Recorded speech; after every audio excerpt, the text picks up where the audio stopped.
నేనైతే మీరైనా కనుక్కున్నా, మీ ఇంట్లో మీ పెద్ద కొడుకు లెక్క ఉన్నానా, మీకోసం పనిచేసినా, మీరందరూ బాగుండాలని కోరుకున్నా, మీరందరూ బాగుండాలని కోరుకున్నా.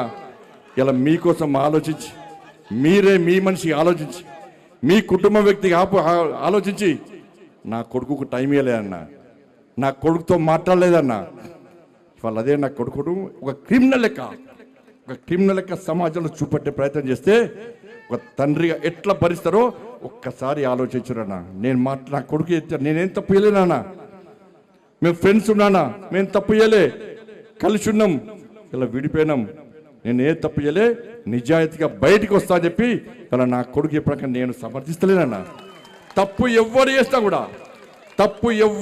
కూడా నా కొడుకైనా సరే ఎవడైనా సరే చట్టం ముందు సమానులే. నా కొడుకు తప్పు చేస్తే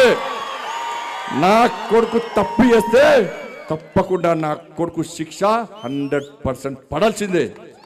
ఇలా నా కొడుకు ఒక రకమైన చట్టం, ఇంకో వ్యక్తికి ఇంకో రకమైన చట్టం ఉండాలని కోరుకునే వ్యక్తి బండి సంజయ్ గారు. సమాజంలో చట్టం ఎవరికి చుట్టం కాదు, సమాజంలో చట్టం అందరికీ సమానమైన విషయాన్ని ఇవాళ నేను స్పష్టం చేస్తున్నానా. ఇవాళ నేను ఎట్లా వెళ్ళినో, నేను ఏ దారిలో వెళ్ళినో అదే దారిలో